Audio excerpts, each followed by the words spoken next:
The students have been so competitive and so much fun to work with, and they got their spirits high even on a day like today, and I'm sure they're still giving just wonderful tours to all these people in the village.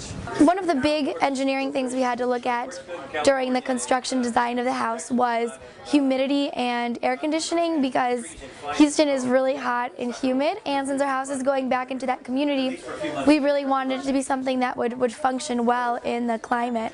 Really, the house was designed to be livable, to be beautiful, to feel open, not to feel like some sort of spaceship, not to feel like some sort of high-tech gadget. The photovoltaic array that we have here at the North House is a combination of standard off-the-shelf monocrystalline modules that we have on the roof. We have 42 panels on the roof, manufactured by Day4 Energy in Vancouver, British Columbia, as well as we have a facade array as well that is a Schuko building integrated photovoltaic panel. We have horizontal and vertical orientations of photovoltaic collectors on this project to respond to the seasonal conditions in Canada. We have very low sun angles in the winter, and those primarily respond to the vertical facade photovoltaics, because that's where they're producing at their most optimized and efficient state. In the summer, when we have angles going up as high as 60 degrees, that's when our roof array performs at its best. So we have seasonal response in terms of how we oriented the systems together. We have a 12 kilowatt array on this project, and we're able to generate nearly twice what we need to consume.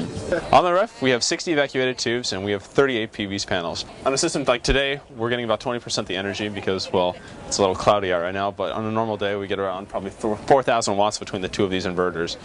The evacuated tubes comes down here. We run a solution of propylene glycol to prevent from freezing.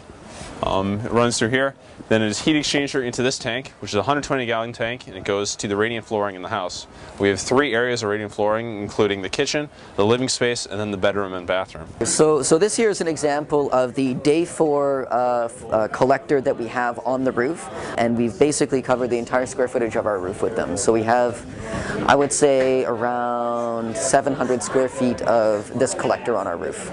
Refract House is an entirely photovoltaic design, so we have only solar electric collectors on the roof. We did this for maximal flexibility, so if the resident has moderate temperature set points or they go on vacation, rather than having a bunch of energy wasted sitting in a tank, that energy can be put back onto the grid immediately, basically turning the house into a power plant.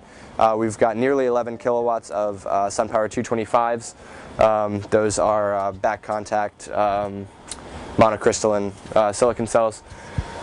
These are our inverters, SMA Sunny Boys, 7 kilowatts and 5 kilowatts respectively. Those convert the DC electrical from the roof into AC electrical for the home as well as the grid. This is a grid-tied house, so there's no time when you wouldn't have enough energy. There's no batteries, there's no battery maintenance.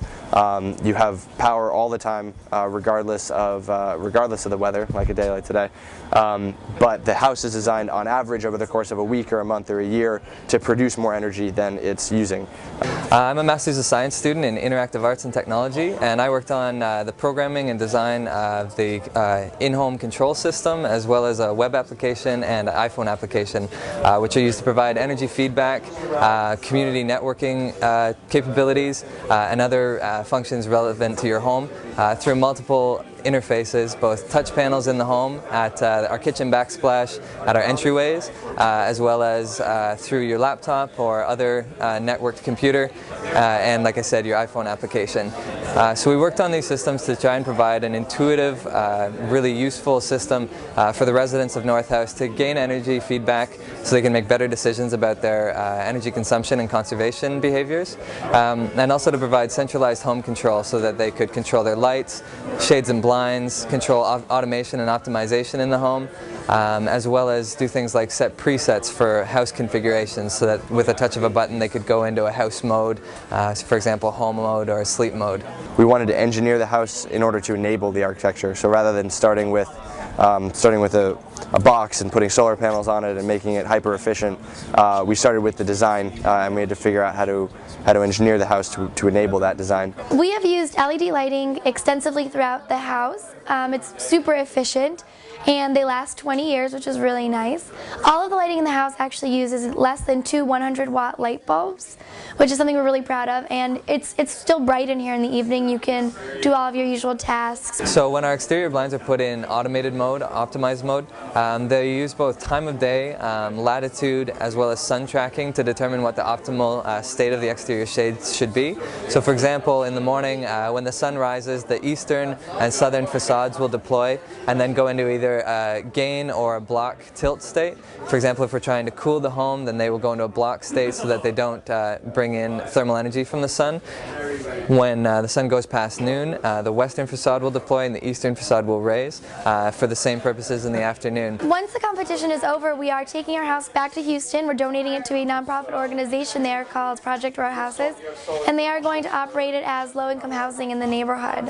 Other than that, the installation on most of the house, we have R values of 70 on the roof, 40 for the doors, 50 for the walls, and about 13 for the windows, which is, well, normal windows are about 3, so it's 4 times higher. There you go. Thank you very much.